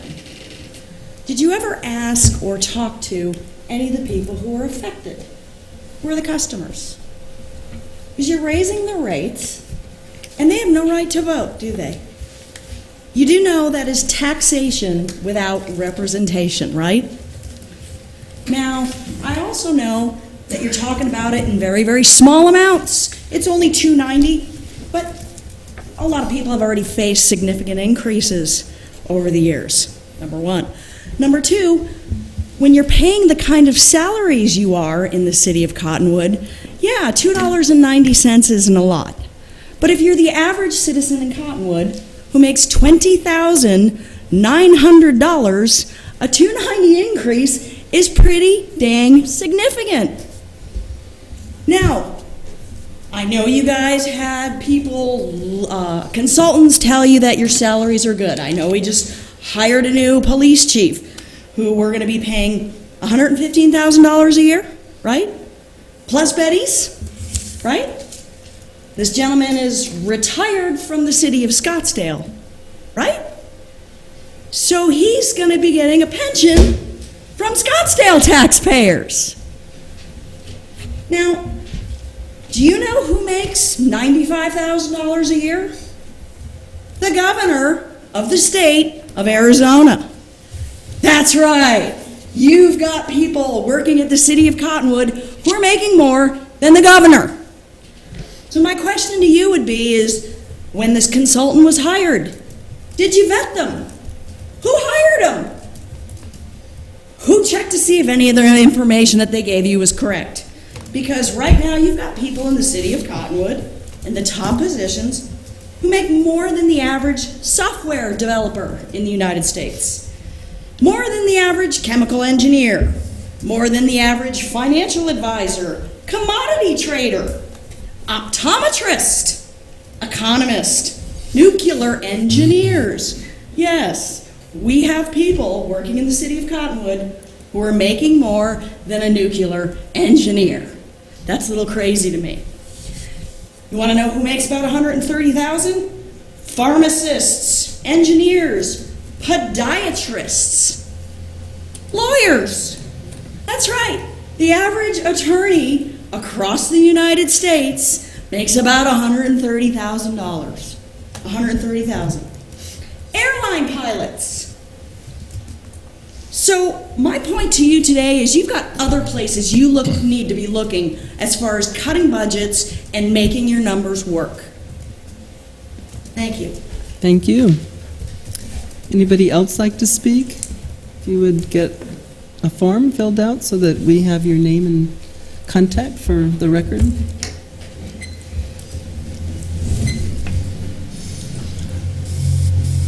Anybody else? Okay, we'll close the floor to the public and close the hearing at this time.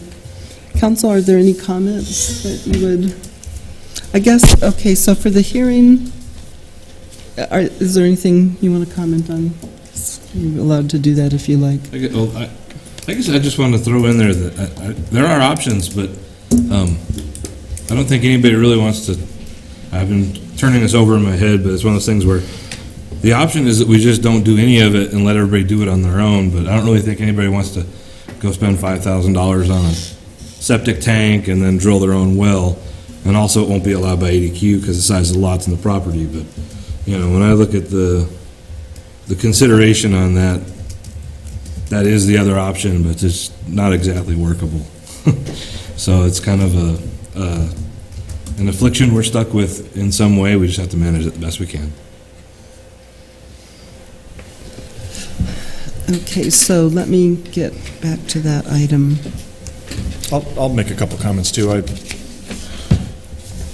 feel the pain too when you look at the rates and you see them increasing 10% every year, and I'm looking at my salary projected for the next 6 years, and it's certainly not increasing at 10% every year, and I know we're all feeling the pinch, and Cottonwood is a very poor community, but it's difficult for us to face these rate increases when we face them with all of our utilities. But this utility isn't any different than the other utilities that are faced with the soaring cost of energy and everything else that it takes to provide the good product that we provide through these water and wastewater facilities.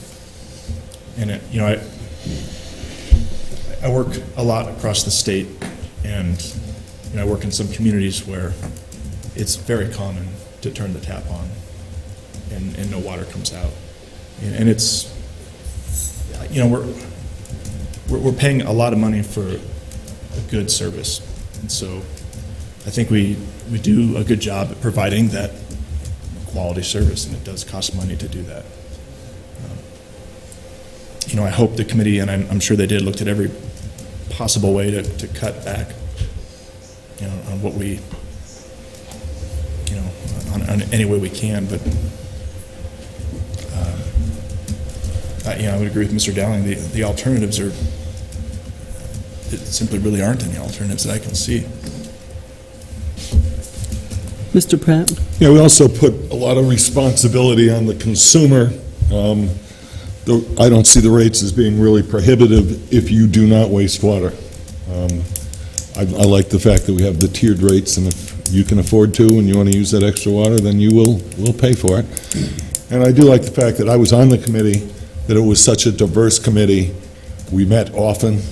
We had people from all different areas, people from out in the county, and I think it's just a harsh reality, but it's what we have to do.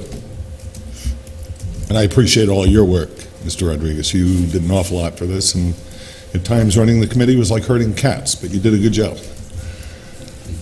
And for those of us who have lived here for very long and remember the panic notices we used to get, either hanging on our door or through the radio or the newspaper, stop using water, our reservoirs are empty.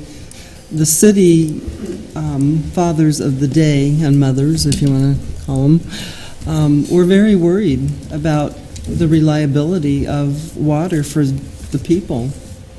And that is when Clarkdale and Cottonwood started looking at the issues of trying to protect citizens and make sure that they have some water. Things just were pretty tough for a few years for the companies. So anyway, we'll go ahead and close the public hearing and move on to item 2, resolution number 2822, amending the city's municipal water and wastewater system rates, fees, and charges. Okay. Mr. Rodriguez? Trying to get this thing up and running.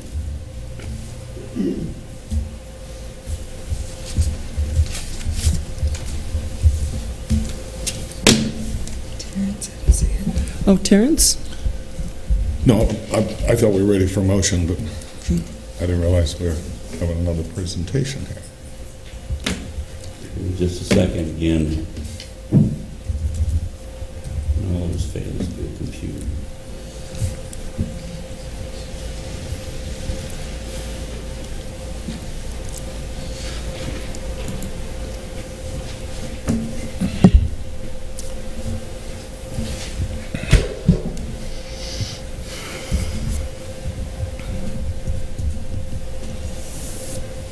The next thing on the agenda, of course, is Resolution 2822, amending water and wastewater rates, charges, and fees. As required by state statute, we've already held our public hearing, and from here we're looking at council to approve or deny any type of rate adjustments as presented. We have issued the notice of intent properly. We did have meetings which weren't necessarily required, but we do hold meetings. We have a committee, as I mentioned earlier, that is pretty diverse. And then, of course, we come to council and make all of our presentations. This entire presentation has already been viewed by the council. So we're basically in a position where we're ready to adopt Resolution 2822 so we can move forward. We're expecting if approval is favorable, then we will go ahead and make rate adjustments come March 1st of this year. Okay, Mr. Pratt. Is it time for a motion? Absolutely, if you wish. I move to approve Resolution 2822, amending the city's water and wastewater rates, charges, and fees as presented, effective March 1st, 2016. Okay, thank you. Second. Mr. Pratt made the motion, Mr. Elinsky seconded it. All in favor? Aye. Aye. Opposed? Nay. Nay. Okay, so we have, we'll go ahead and take a roll call vote, starting with Mr. Pratt. Aye. Would you please say your name for the recorder? Terrence Pratt, aye. Jesse Dowland, aye. Tim Alinsky, aye.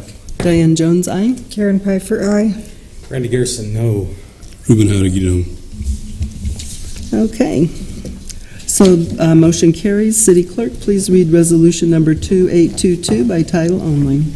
Resolution number 2822, a resolution of the Mayor and City Council of the City of Cottonwood, Arizona, amending the city's municipal water and wastewater system rates, fees, and charges. Madam Mayor. Thank you. Thank you, Mayor, Council. Welcome. Item number 3 is acceptance of a revised bid and award of job order contract to Arizona Northern Equipment for the construction of a 620-foot section of reclaimed water line along Mingus Avenue. Thank you, Mayor, Council. Tonight I ask for council approval of a revised bid from Arizona Northern Equipment. The amount of that is $125,018.81. The planned reconstruction of Mingus Avenue from Willard to 10th Street is scheduled to take place this coming summer. Before we can complete that project, we need to extend the reclaimed water line. The original project called for a 2,400-foot extension of that line that was submitted to the JSC contractors on that basis. Arizona Northern Equipment was the low bid at $458,800. Staff, Morgan Scott actually, was his idea. We decided if we could reduce the length of the line to 628 feet, ending the line at Nicholson Parkway, could basically achieve the same goals. And we came back to council and discussed that. Went back to Arizona Northern Equipment, asked them to revise their bid, which they did. The bid, once again, of $125,018.81 saves over $330,000 on this project. And if council would consider approval of it. Mr. Pratt? I assume the revised bid is the same price per foot as the other bid? That's correct. It's a unit price. This seems like it's a no-brainer then.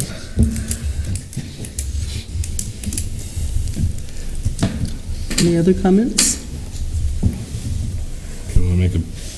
Should somebody make a motion? I'll move to approve the revised job order contract. Sorry, am I interrupting? I just wanted to see if anyone from the public wanted to comment on it. If not, Mr. Linsky?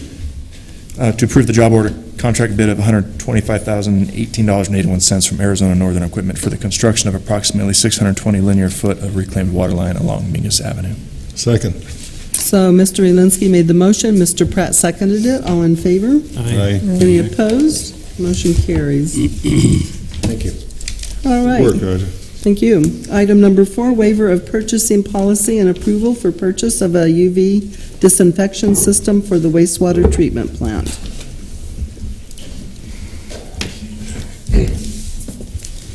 At the city's Mingus Avenue wastewater plant, the final treatment step is exposure of the effluent to a high-intensity ultraviolet light.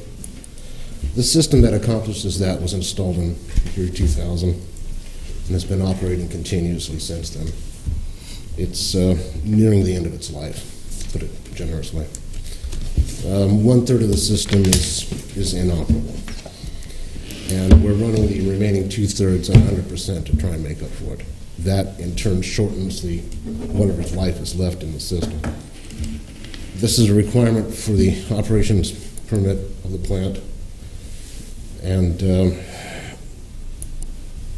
with the understanding that replacement of this system is inevitable, staff went to the city's contract engineer, Ken Knickerbocker, asking him to reach out to the manufacturers of these systems, put together a series of proposals, bring those proposals back to city staff for our review.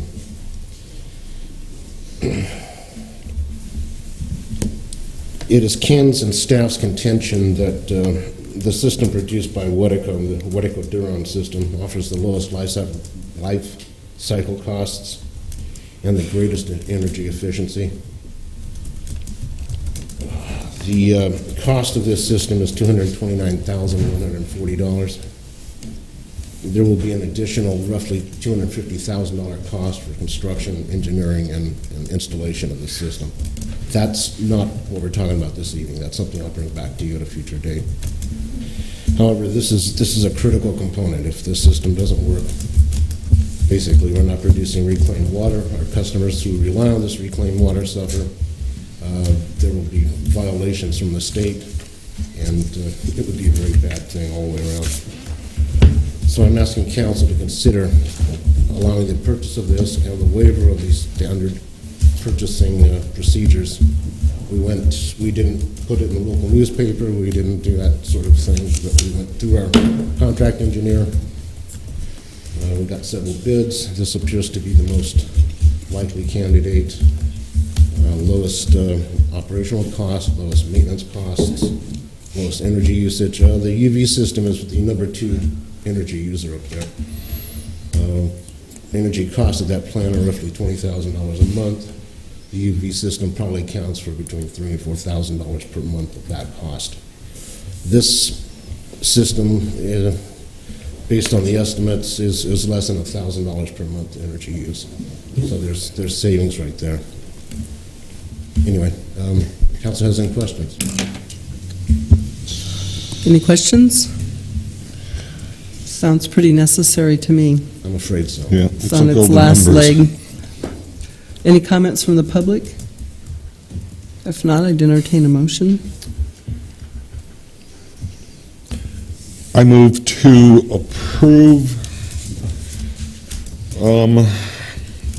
the suggested motion. I move to approve pursuant to section 6.c of the city's procurement policy. I move to waive the policy for reasons of public health, regulatory compliance, and the need for expediency in this case, and authorize the purchase of a Wedeco Duron ultraviolet disinfection system for $229,140.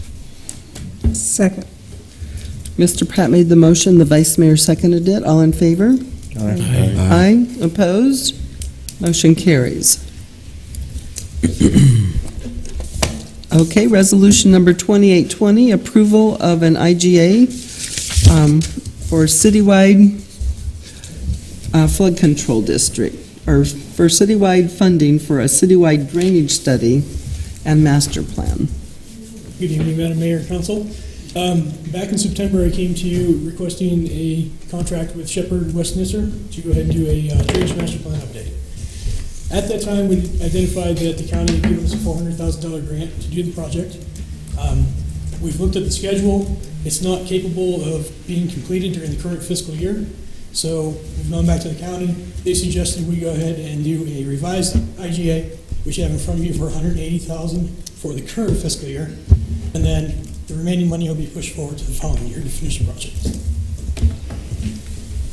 So, seeking your approval of resolution. Mr. Pratt? Again, this is, the funding is all supplied from the Yavapai County Flood Control District. It will not cost the city anything really, other than some man hours. This is no-brainer number 2. Okay, any comments from members of the council? Or any comments from members of the public? I'd entertain a motion. I'll move to adopt Resolution 2820 approving an intergovernmental agreement with the Yavapai County Flood Control District for a citywide drainage study and master plan. Second. Okay, Mr. Elinsky made the motion, the vice mayor seconded it. All in favor? Aye. Aye. Any opposed? Motion carries. City Clerk, please read resolution number 2820 by title only. Resolution number 2820, a resolution of the mayor and city council of the city of Cottonwood, Yavapai County, Arizona, approving an intergovernmental agreement with the Yavapai County Flood Control District for fiscal year 2015-2016, financial contribution towards the cost of a citywide drainage study. Madam Mayor. Okay, and the next item is claims and adjustments. Move to pay the claims. Second. The vice mayor made the motion, Mr. Elinsky seconded it. All in favor? Aye. Any opposed? Motion carries. I move to adjourn. Second. The mayor made the motion, Mr. Pratt seconded it. All in favor? Aye. Any opposed? Motion carries. We're adjourned.